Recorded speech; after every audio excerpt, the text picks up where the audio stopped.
Yo, yo, yo, what's up, everybody? It's your boy Isaac, And this is your boy Bryce. and we are brothers on tennis. And folks, we've got such a great one today. We've got an interview with Michael Russell, someone that we have been excited about. We followed during his ATP playing days. We followed him as a coach. We were fortunate enough to meet him, I believe it was a couple of years ago at like a Taste of Tennis event, right, Bryce? I think And so, yeah. yeah, that's right. We met he and his wife Lily, and it was just fantastic. And so I'm excited about this conversation, as I know you are, Bryce. But I'll hand it over to you to do a very high level introduction, and we'll get it started.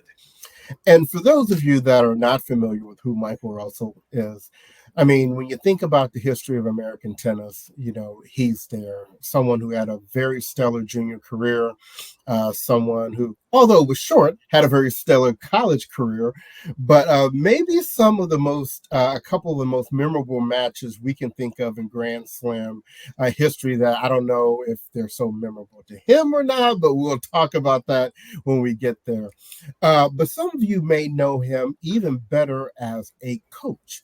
And he's coached some of the top Americans, Ryan Harrison and Sam Querrey, and we can just go down the list. But he is probably best known for being the current coach of Taylor Fritz, the top ranked American. So we want to dive into all that, and we're not going to waste any more time on an intro. So with that, we welcome Michael Russell. Thanks, Bryce. Thanks, Isaac. Yeah, no, it's a pleasure to be here. I know we spoke about it back at Taste of Tennis a couple of years ago, and we always run into each other at different tournaments. So I'm happy to be here to have the conversation with you guys, and I'm looking forward to it.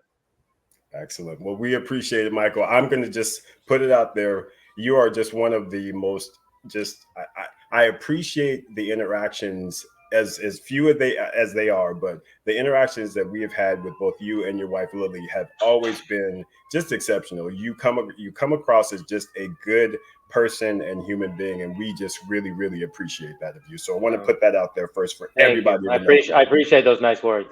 Michael is quality, folks. Oh, Yes, he is. thank So, you. Michael, talk to us about tennis in general. So, you had tennis growing up in your family. I believe your father may have played tennis, but give us some background on you, your family, how you came to kind of start the game of tennis, and how you kind of moved your way through.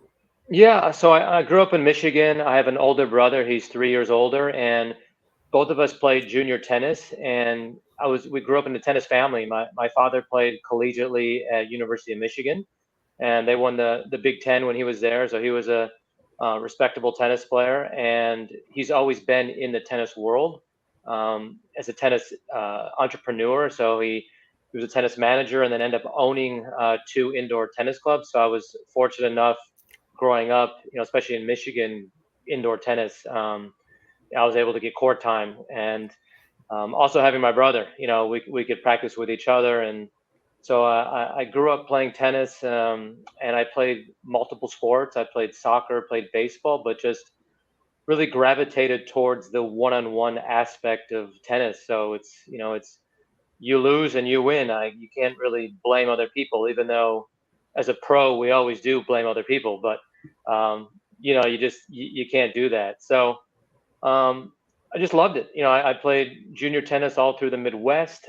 Played the collegiately in the juniors, Kalamazoo, which was incredible experience. It's the Grand Slam of the juniors, and that was really special. And I'm running everything as quick as I can to go through just my background. But I played collegiately 1 year at the University of Miami, Florida.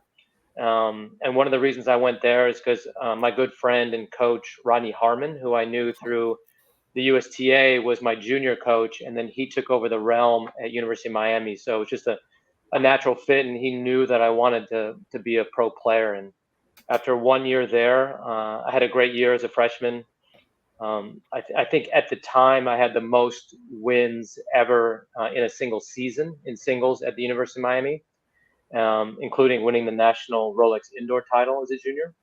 And then turned professional in 1998, played 17 years on tour, which is a long time.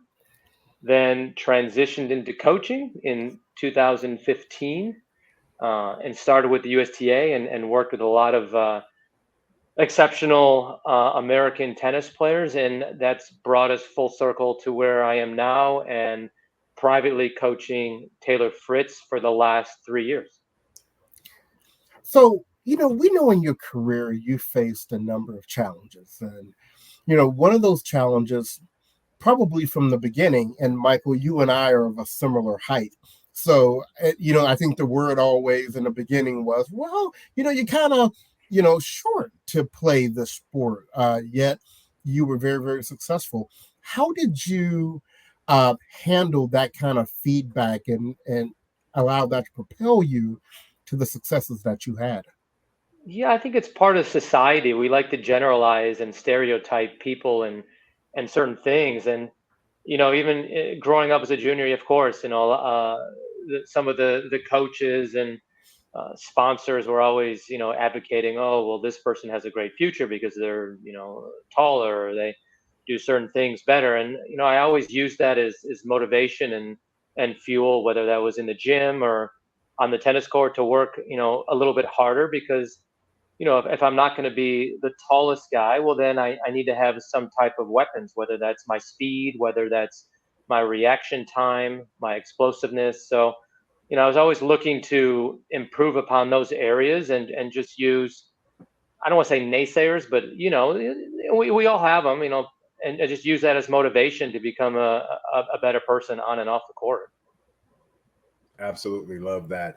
One of the things that I guess, as a result of you really putting in all of that work, Michael, is that you really encountered a lot of injuries during your career as well. I mean, I was just kind of looking up some things, and it looks like you had a genetic condition that required you to have knee surgery a few times. You had a hamstring tear. I heard that there were like something with blood clots when you were traveling back home from Australian Open, which I deal with blood clots as well, so I'm very familiar Yeah. with that. Talk to us about the injuries that you faced during your career and how you basically had the conviction to not only fight through them, but to continue to play and stay on tour. Yeah, and one of the challenges of being a professional tennis player is you have to play, between 30 and 35 tournaments a year usually, unless you're literally winning every event. So with that comes the challenges and a lot of times the risk of injuries, and especially the way that I played, which was very physical.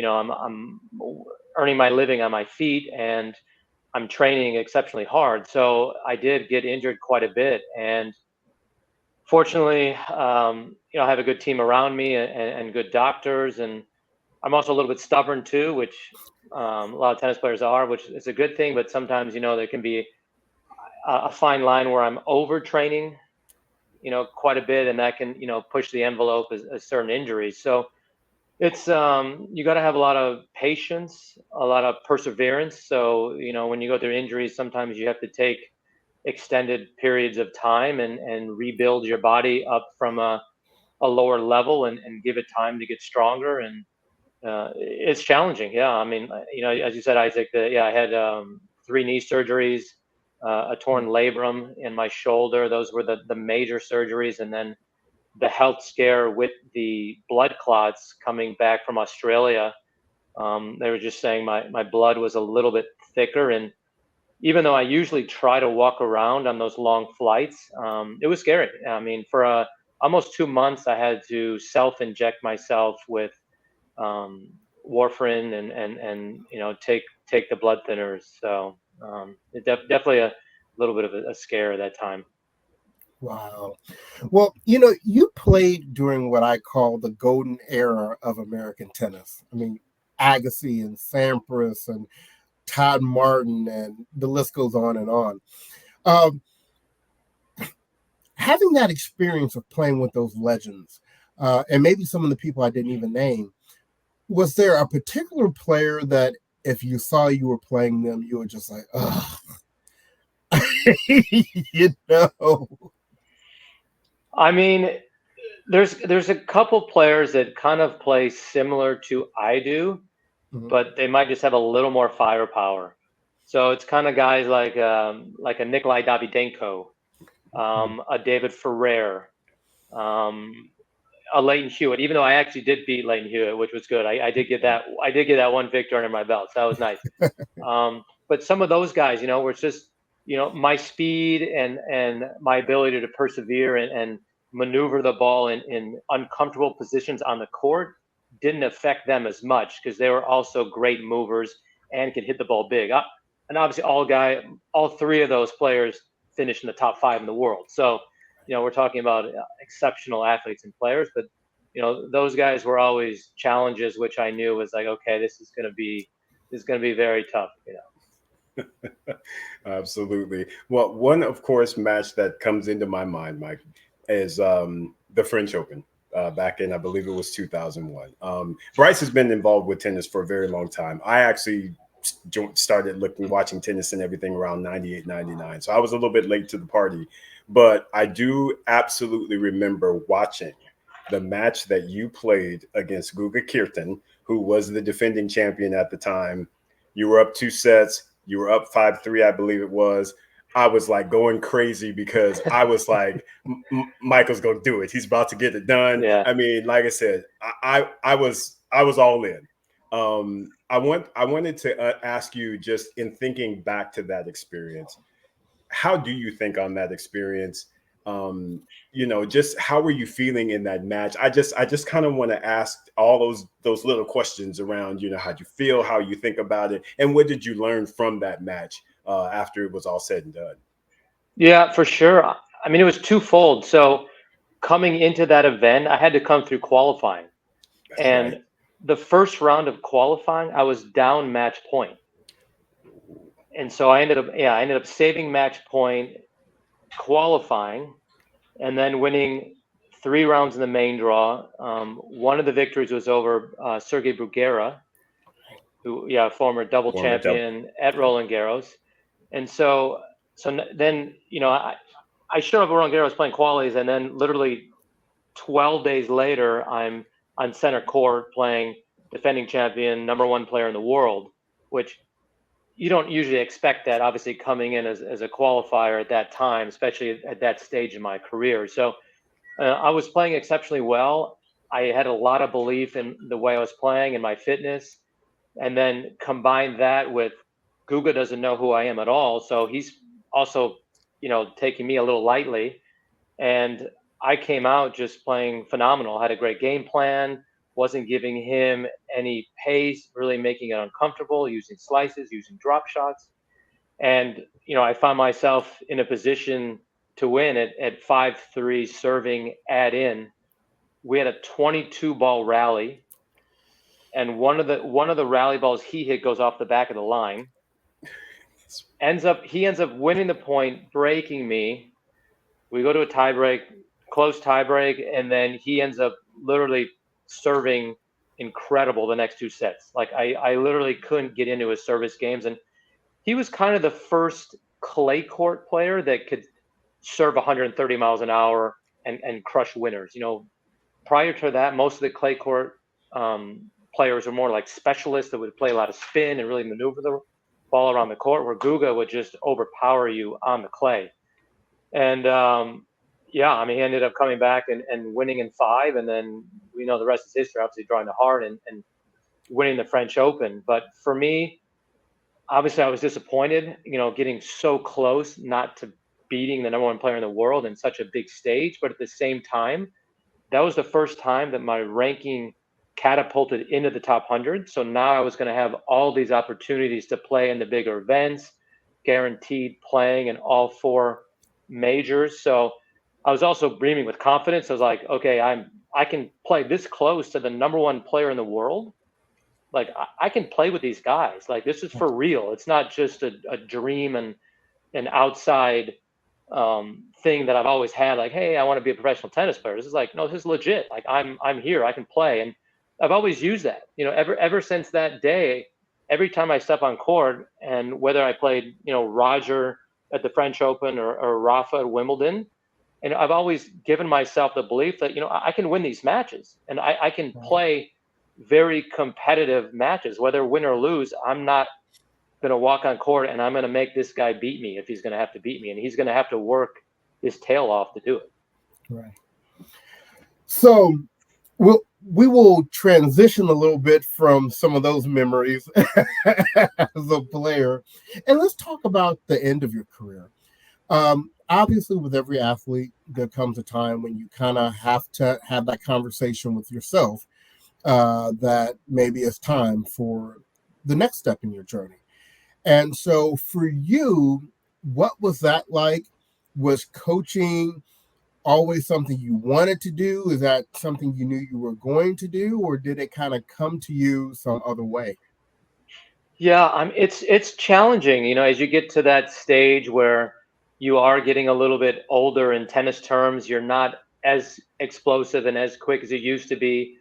You're not as excited to play some of the matches depending on, where you are in the rankings and where you're playing the matches. So, sometimes those decisions are difficult. And, I had those conversations with my wife, who was traveling with me the last, 4 years on tour. And we had some good in-depth conversations, and we decided that, okay, in 2015 that would be my last year. And she was really a building block and such a strong character that she said, look, you have such this vast array of knowledge, basically an advanced PhD in tennis from all the years that you've played on tour, and also so many years that I played on tour where I didn't have a coach. My father was my coach, growing up all through juniors, and then I had a couple coaches on tour. But for the majority of my career, I was my own coach. So I had to, really analyze and have a good tennis IQ. And she said, well, why don't you, capitalize on that? You might really enjoy coaching. And she pushed me into it, and I really enjoyed it, and started coaching at home, high performance juniors, and then got into coaching with USTA and working with, as you said earlier, some of the best American players. And I had success. I meshed really well with the players, and it's just become good synergy, and it's part of our life now. And we love coaching, and Lily, my wife, is here with me, and we do it as a team, and it's great. No, that is awesome. And I know that you are very humble, so you won't say this, but we're going to give you a shout out because in the research, it looks as though you graduated valedictorian back in the day. And you were also one of a very few, if any, player on the actual tour that had his degree. And I believe you graduated with like a 3.9 GPA out of, what was it? I guess, were you taking online classes, or how did that whole thing work, Michael? I did. So after I went to University of Miami for a year and turned professional, I had the opportunity where the ATP had a program with University of Phoenix where you could do your degree online in business administration. So for 3 years, I took classes and exams while I was playing on tour. So one of the funny stories was I played Juan Martín del Potro in Australia, and we had a night match, and we played a 3 hour, 45-minute 4-set match, and then I had a 3 hour math exam at 2 o'clock in the morning after the match. So yeah, Oh I wasn't getting any leeway from the professor on that one. So That's a good story. Man. yeah, Really good story. So if anyone was able to actually be a coach, I would say you Right. definitely qualify for doing that. thank you. Yeah. You definitely have to have good time management skills. That is too funny. So, as I mentioned in the beginning, you're probably best known now as the coach of Taylor Fritz. Can you just right now explain for people? Because sometimes people talk and they're like, is Michael Russell a coach? Is Paul Annacone? What's the relationship there with Taylor Fritz? Yeah. So Paul Annacone is Taylor's consultant, and he's been with Taylor for about 5 years. He's a great part of the team. I'm the full-time coach, and then we have Wolf Oswald, who is Taylor's physio. And then Lily travels with me, and she's part of the support team. And then Taylor's girlfriend also travels with him a lot, and she's also the support team as well. So he's got a great team around him, and we've done a good job, all of us, of supporting him and just making sure that he's trying to maximize, his game. And, I started full time in end of 2021 in that fall. And, we've had great synergy. He's gone from, I think, 33 in the world to all the way as high as number 5 last year. And so, yeah, we're just trying to continue to be a mainstay in the top 10 and, hopefully keep pushing that envelope to get in the top 5 and keep getting deeper in the slams, in the bigger tournaments. He's had some good results, great results this year. He's made quarterfinals of Australia, 4th round French Open, and quarterfinals recently at Wimbledon. And of course, we're hoping, U.S. Open goes really well, which is starting in a few days. And so it's going to be fun. Absolutely. Michael, when you're thinking about the coaching that you do with Taylor, the coaching that you had done previously on the USTA side, what are some of the things that you feel like you've I guess either gained or grown as it relates to what you kind of studied and learned versus what you've experienced with the different players that you've encountered? Yeah, I think that the most important thing is just knowing the different personalities.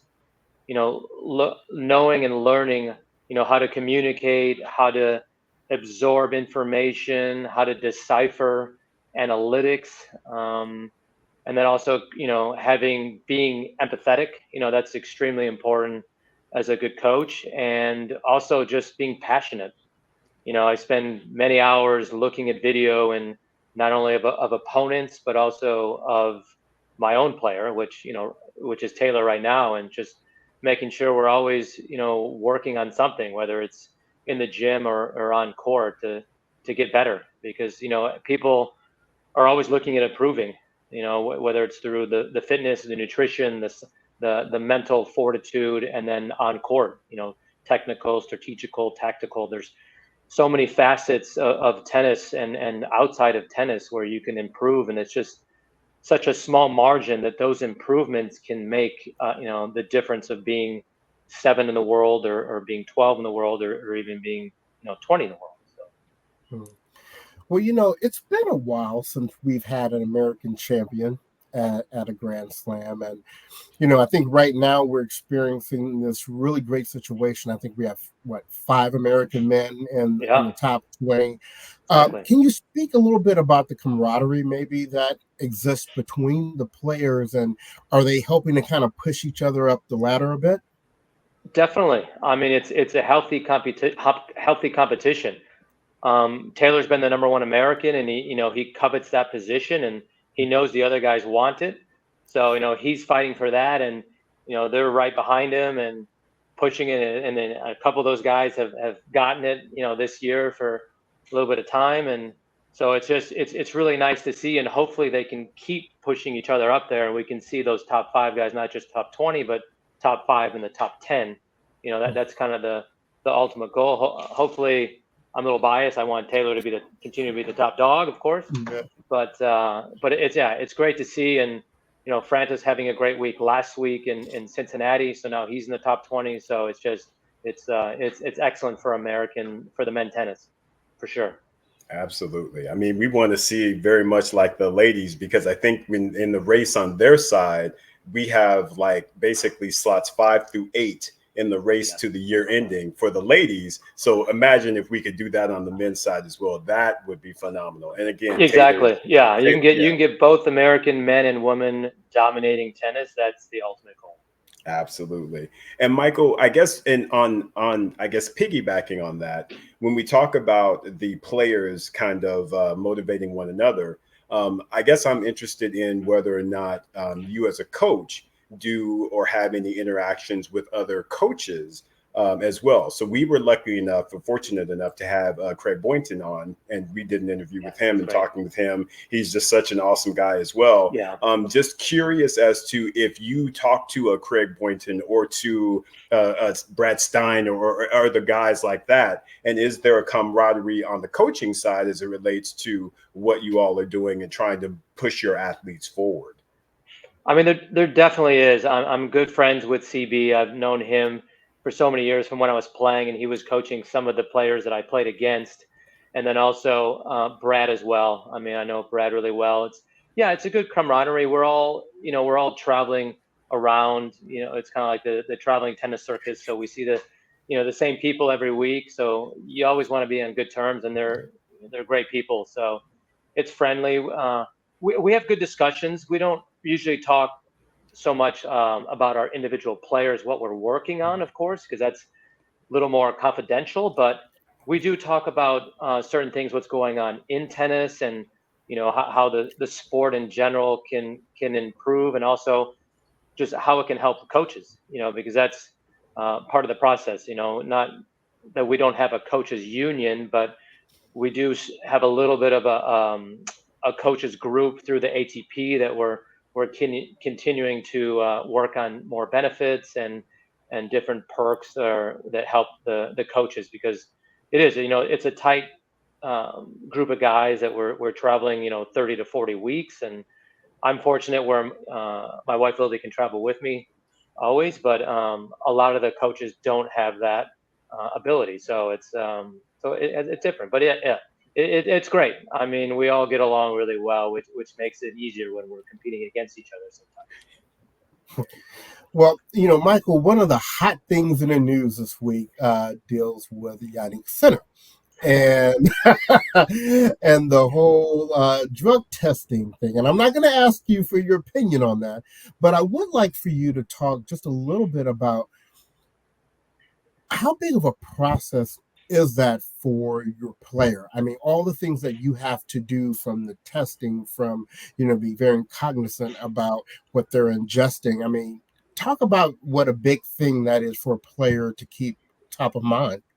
It's very tiring, but it's a necessary thing that they have to do and deal with, and it's challenging because like for this week at the U.S. Open, so Taylor has to balance not only all the media and sponsor commitments, but of course, we're putting in about 3 hours to 3.5 hours a day for practicing and in the gym.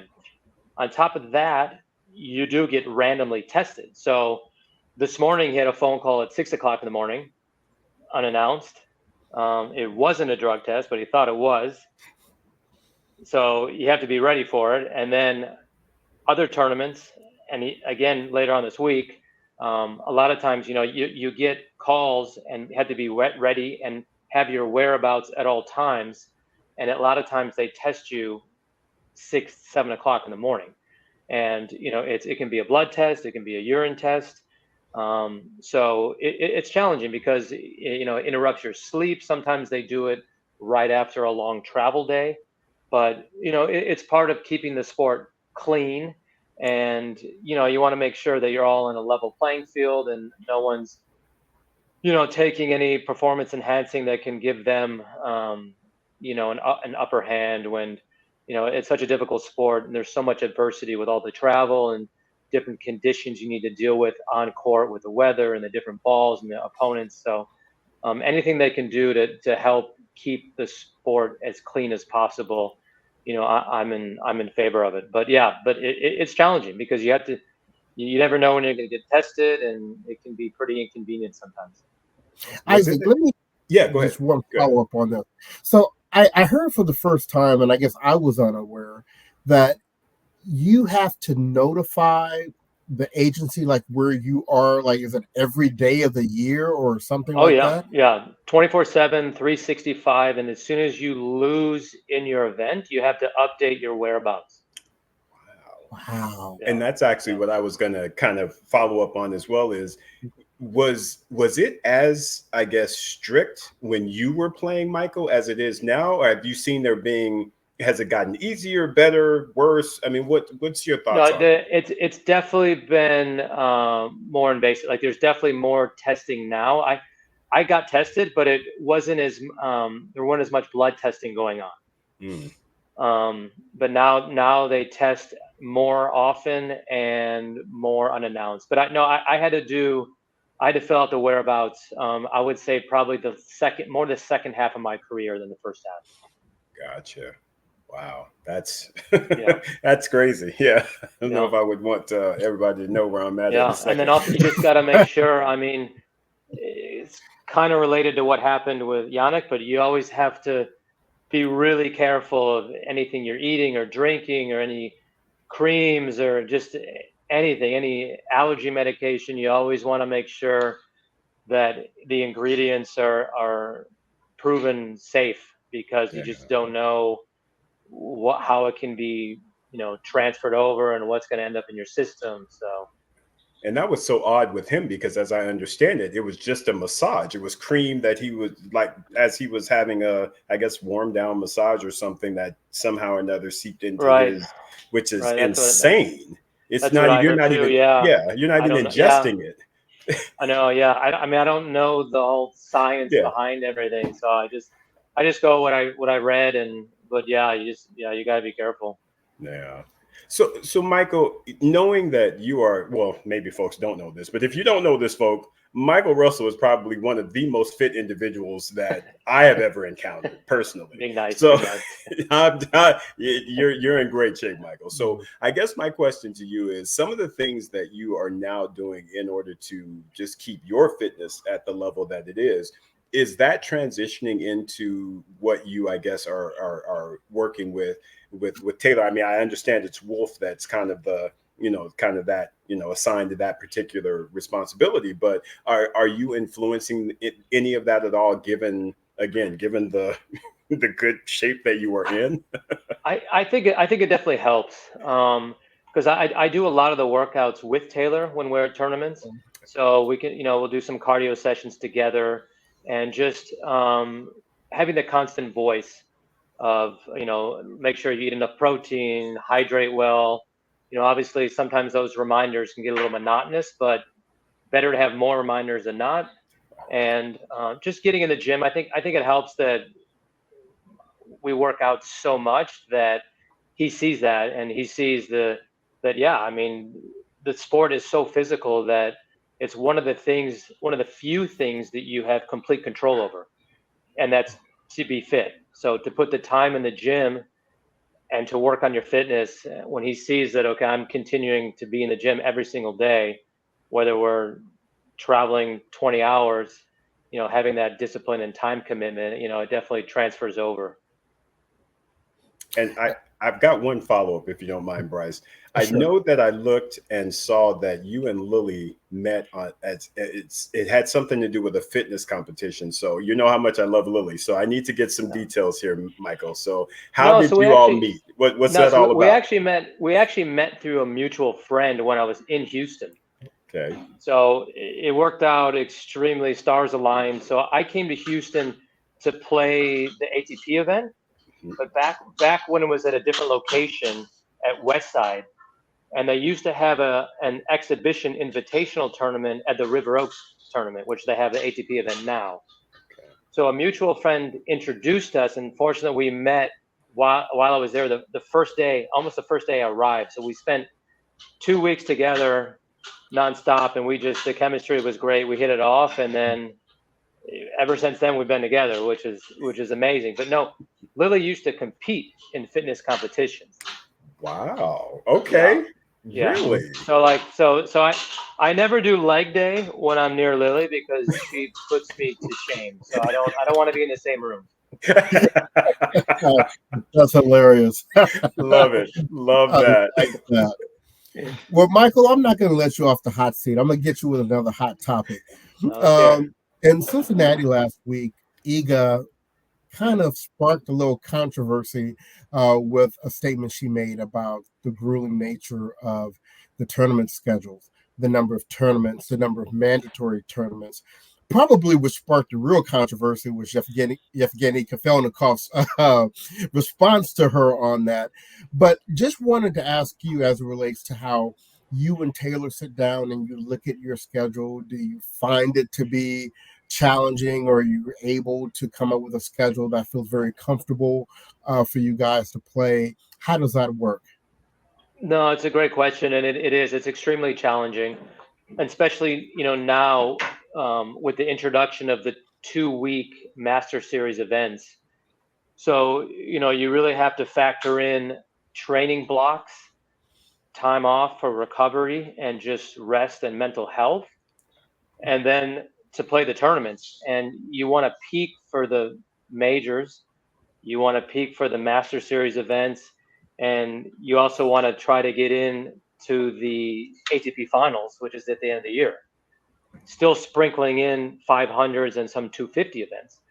So it's challenging. So yeah, we start at the end of the year, and we try to build the schedule each quarter, in advance, and then and go from there. And then you have to be a little bit flexible depending on how many matches you're winning.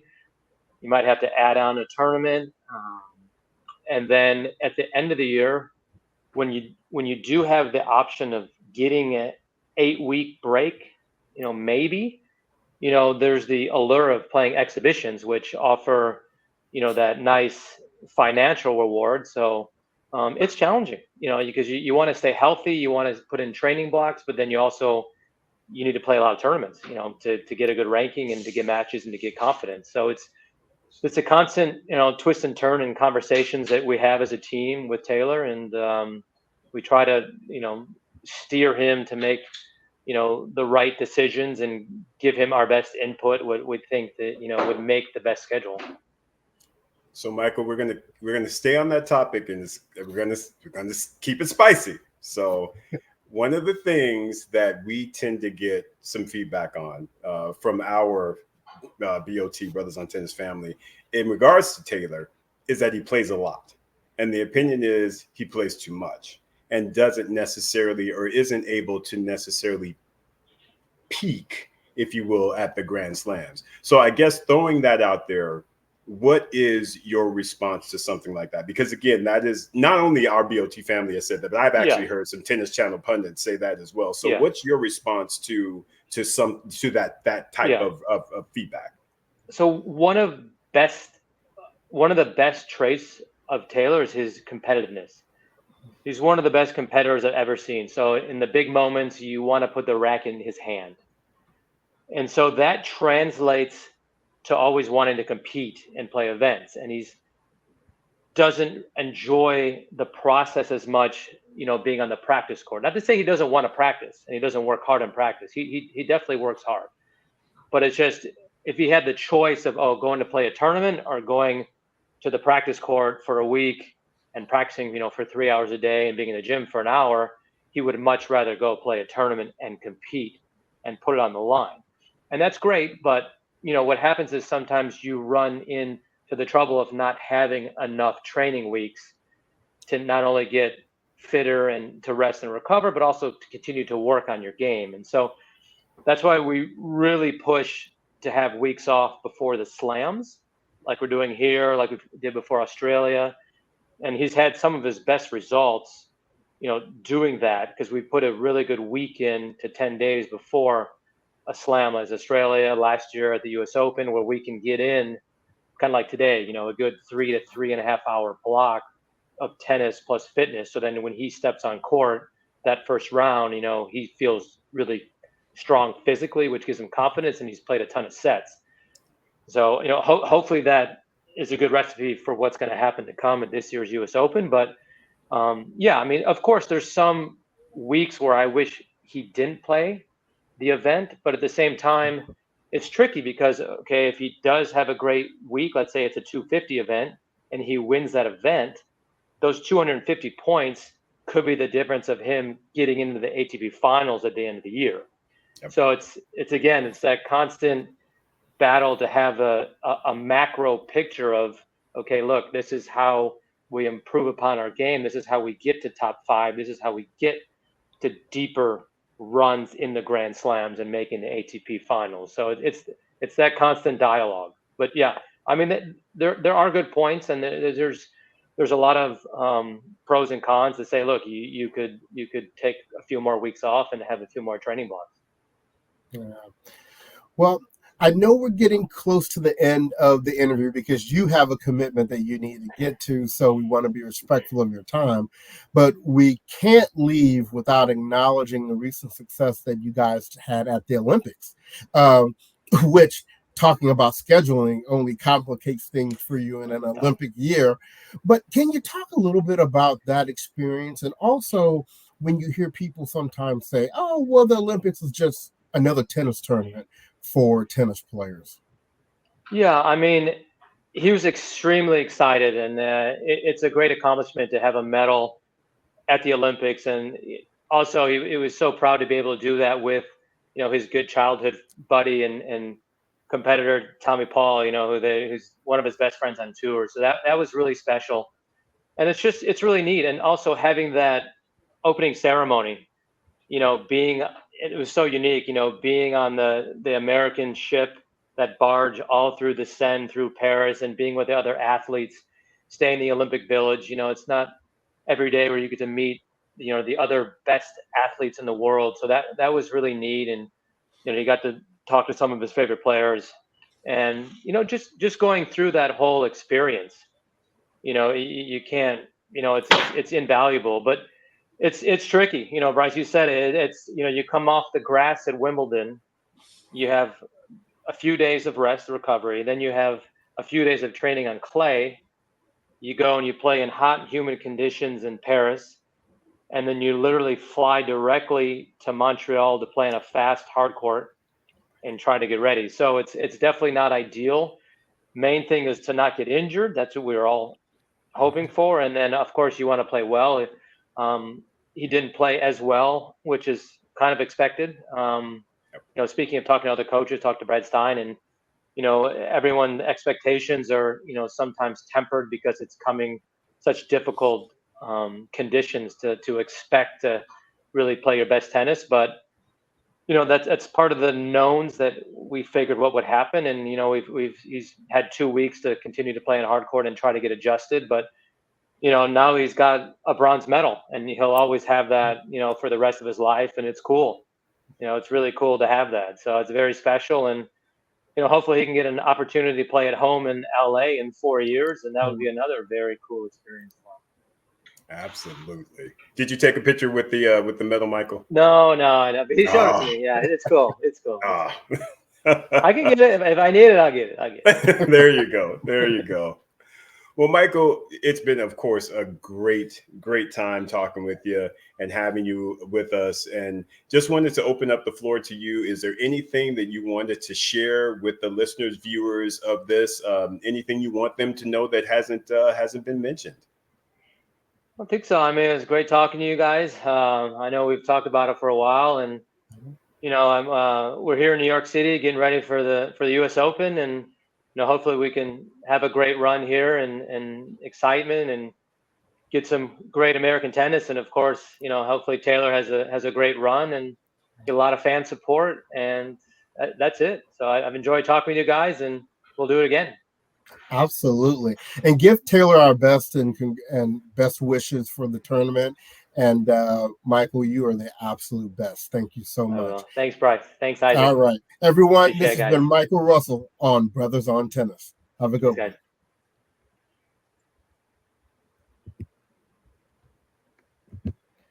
All right.